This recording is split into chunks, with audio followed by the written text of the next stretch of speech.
Hello everybody, this is JC. Thank you for supporting my Patreon. Today I'm going to show you how to use my heat file to run your building collapse with fire.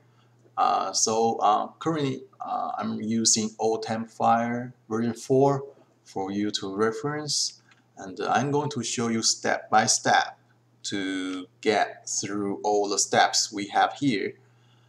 Let's get started. First, I want you to install QLib. QLib is a procedural asset library for side effect Houdini, and it's free to download and use it.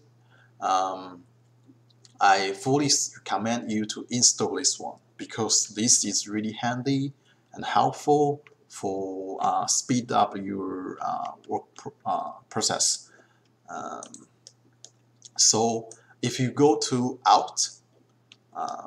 output level, you can see I actually use a lot of this kind of stuff. This is QLib rope tool, and you can use all your caches here. For example, I do rigid body preparation, catch the building geo here, and I can select what kind of step I want to do. It's execute or resimulation or just clean reload. But basically I only use execute in this step.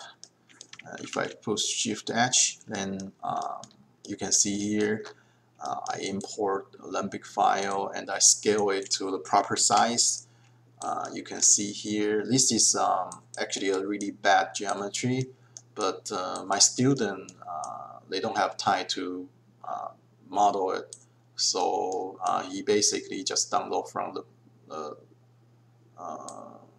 somewhere from internet, I don't know, but I got his file and I check the Olympic. Then I have to unpack, of course, otherwise you cannot get the detailed information from the model. If you check here, click I, you will see actually this is packet Olympics, which is not what we want to do. If you unpack, then you get the full information from here. Then I do a basic for each loop. Basically just pick one geometry and make scatter and do in Voronoi fracture. Why I use scatter here? Because I need the density scale. I don't want everything like if you are using this one, force total counts, then you will force the pieces to divide it by 12, which is what I want to do. So I use density scale, which is it will scatter like kind of even in the space, the points in the even space. So if you can see here, when my density is lower, then the debris is less. But when my density is higher, then you get more debris. So here I just use 10.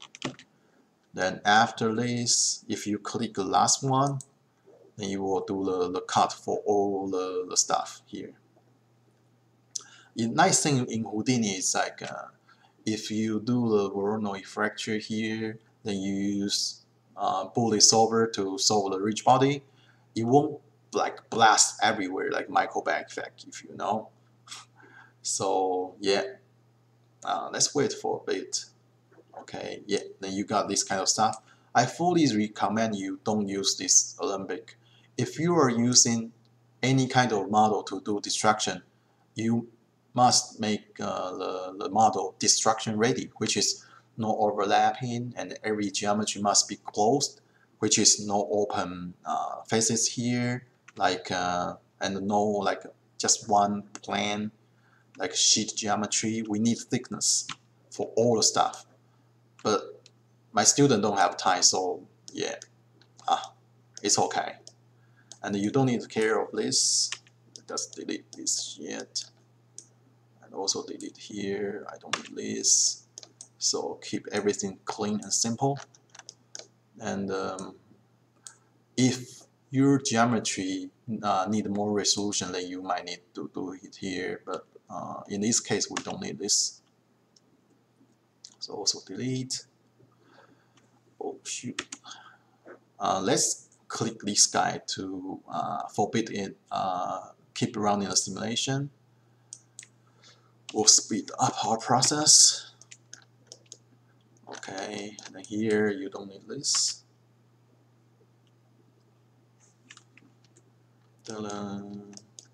And you need unpack and pack because some geometry, the name attribute is the same, so you need to get like unique name for each geometry, because when we catch out here, this is catch out stuff. Then after we run the ridge body simulation, then we only export it with points, create points to represent objects. So the simulation actually looks like this, which is lighter, collapse. And I use like there's only one trick in this place, which is when I'm creating the constraint, I use glue constraint, the hard constraint, which is I name it with paint. And you can check my constraint setup here. Yeah, I basically create the constraint over here, then I name it with glue, and another one I name it with paint. Then after that, I use a threshold to control how it remove. If like here, there is a key I set up. If it's here, I use 1, which is no constraint will be deleted. And in frame 184, I use constraint like this. It's gonna delete 75% of the constraint primitives. So it will still keep some to have the structure, because I need structure. I don't want it break everywhere. I want then can keep some structure so it looks nice and calm. This is my key point to set up the stuff here. And we use the transform pieces here to get the nice stuff. Slowly, gradually falls. And if you can see here, some of them still keep the structure, which is good. Okay. Then what else? We don't need this.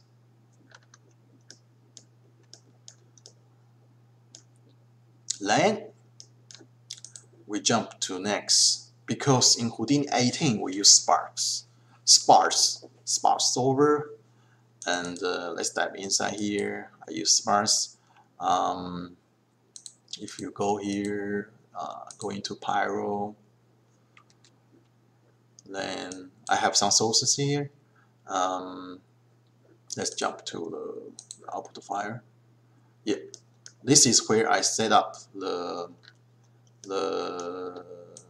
fire emitters. We don't need this, so I import the geometry from the ridge body preparation. Oh shoot, kind of slow. So I just want to double check where I export. Okay, this is good. And I think I don't need this. And I don't need this. I don't need the rest of them. Oh, this is for the dust. Today we are not showing you how to make dust because this is fire tasks. Then what else? We don't need this. So this is clean. Let's go back to first frame. I want to double check if we have the constraint here. Let's check. This is okay. If I use this, let's switch. Oh shoot. Go back.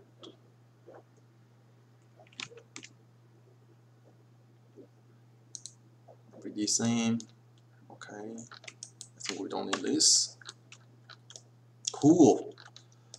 And we don't need this. This is only for my test. Yeah. Oh, by the way, I need to tell you how I set up here. Before we import the geometry into rigid body simulation, I use QLib.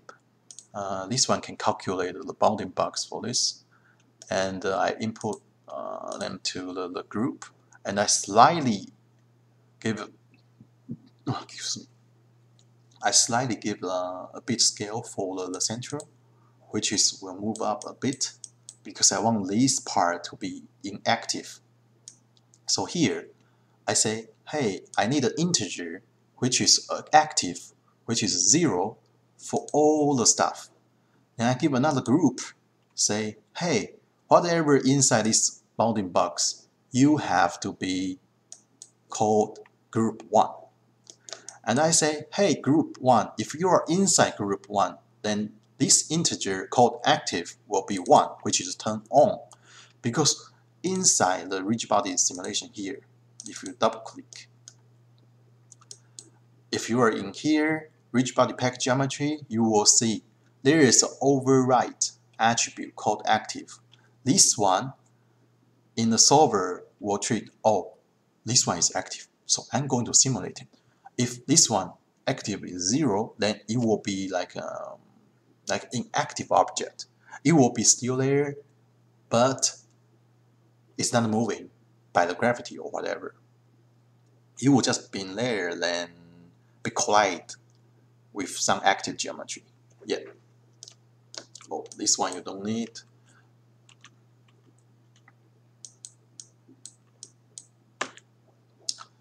Then that's it. Oh, one thing I want to tell you is the constraints. We are not just using constraints to do like default way. We use a trick here. If constraint name is good and the impact force is more than 60, then you will turn to call the constraint name to be pin. Then pin is the real stuff. If the distance, which is the distance between two objects, is more than 0.1, and the torque is like how it twists, is more than 110,000, then group will be broken. Then we delete the primitive constraints. Cool. So yeah, it's easy stuff. If you check the shelf tool, you can get it. I just basically copy the shelf tool and modify for my setup. It's quite easy, simple to use. Then here, I think I don't know. I can delete this. Then go back, and we go back to setup. So we import the stuff here. It's out for fire. Wait a second. This is the points. Let me check. Shift H. Yes. So we have this unpacked. Then we created the stuff here. This is the pyro stuff. Emitter is basic stuff. If you play with the pyro, then you will see how they create by the shelf tool. I basically just copy paste here.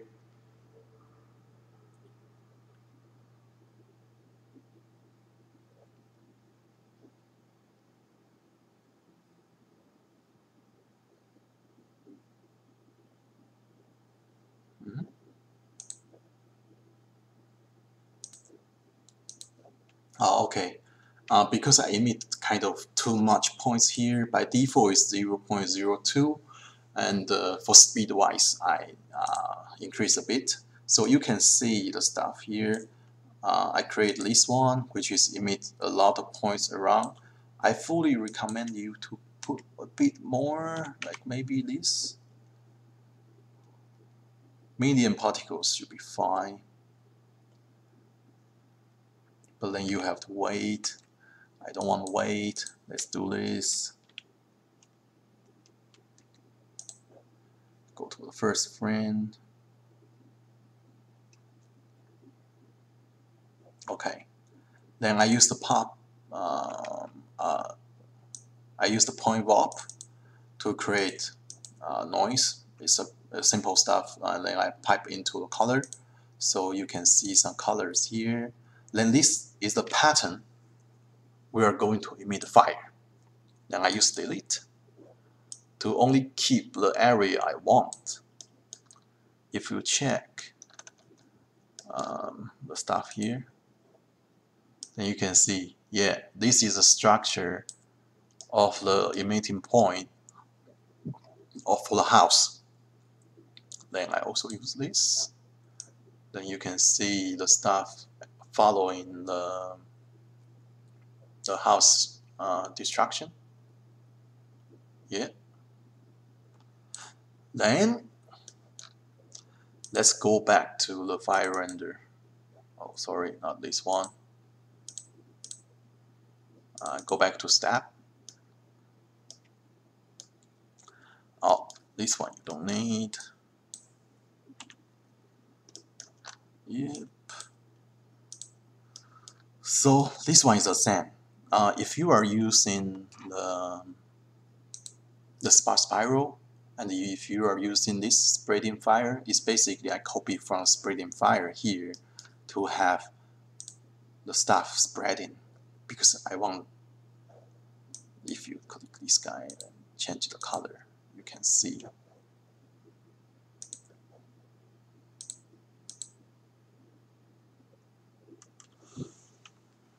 the stuff will spreading. Be spreading. Oh, okay, I don't want to wait, so okay, let's keep it. You can play with these attributes. The rate is how it spreading, how fast it's spreading. And if you use like 1, it will spread like super fast. And I recommend you to use, if you want spreading like very slow, use 1 or 2. I mean 0.1, 0.2.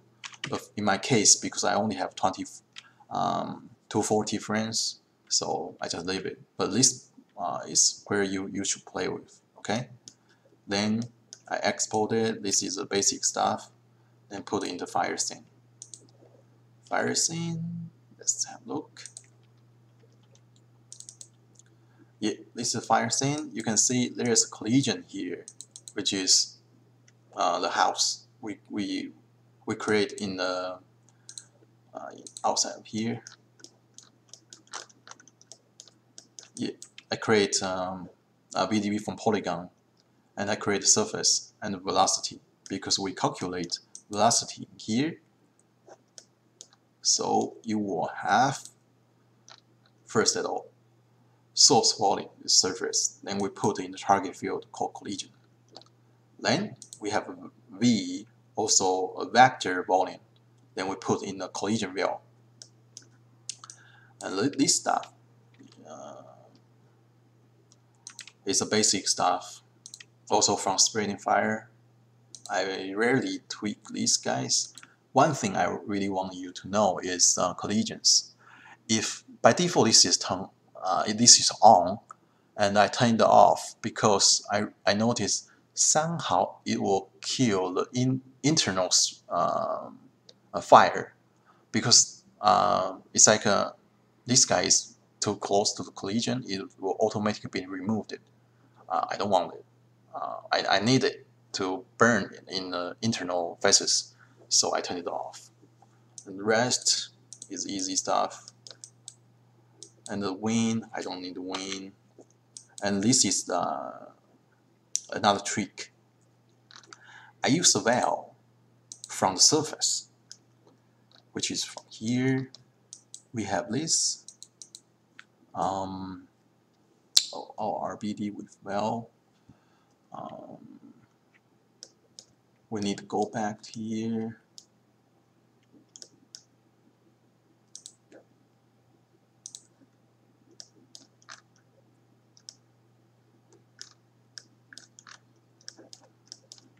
I think with this one should be okay. I want to keep the file clean and simple. So we go back to setup and we pass this guy here. So there is an in geometry, and I believe we also need a trail, because that one probably is without. Oh, let me check. It's with V. Oh, it's with V. Then that's cool.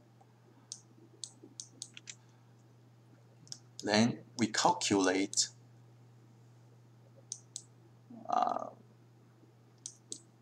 the curl noise, and I use the curl noise to generate this kind of velocity field, which is I don't need this. Which is the velocity will have the curl noise around the surface.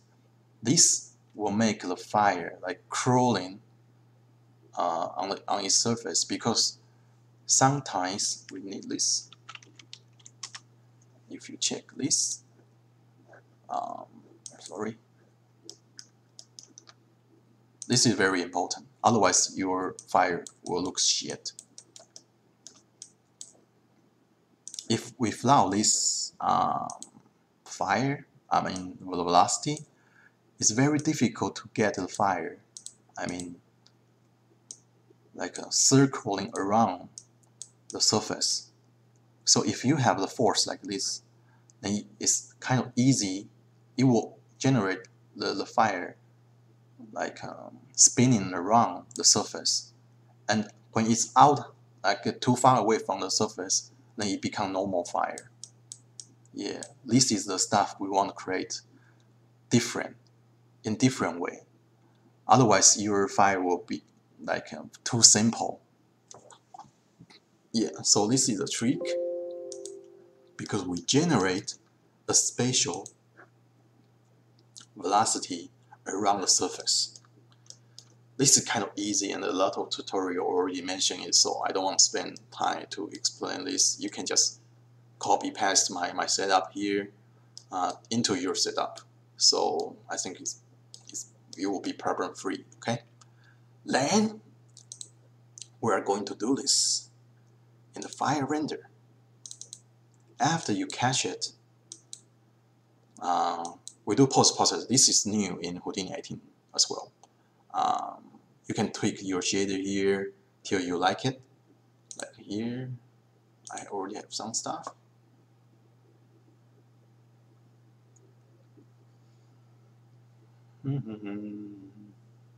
Okay, then I press W. Yeah, this is it. So once you are happy with your result of fire simulation, you have to blast your velocity out, because this is too heavy for my embers.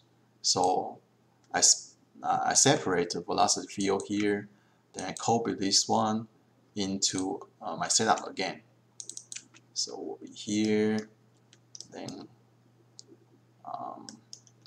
I use this is easy, pop stuff. I just do in here. This is the most important part. Yeah, I use on-same valve to push the particles, and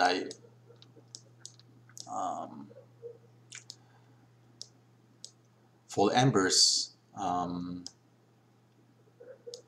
it's quite easy. So yeah, and I think that's it. You have to render here and close it. Okay, then you go out. This I already set up for you, so you don't need this, and you don't need this. Oh,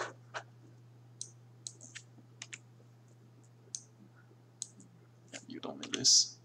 So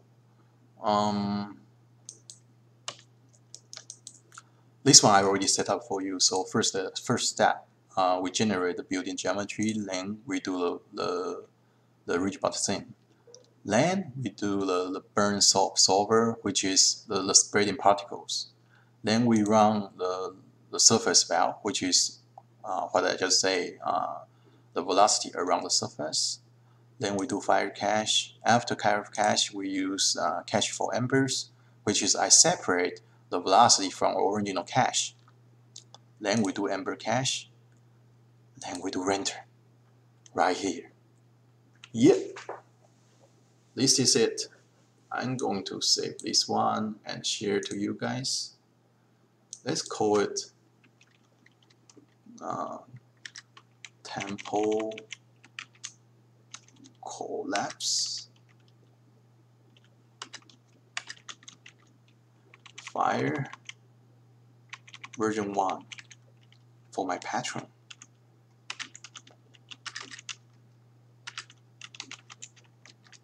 If you have any question, just message me in Patreon, and I will answer you. And if you have any suggestions or any kind of effect you want to do, also let me know. I will try to find some time. I will squeeze some times to make it happen. Thank you very much.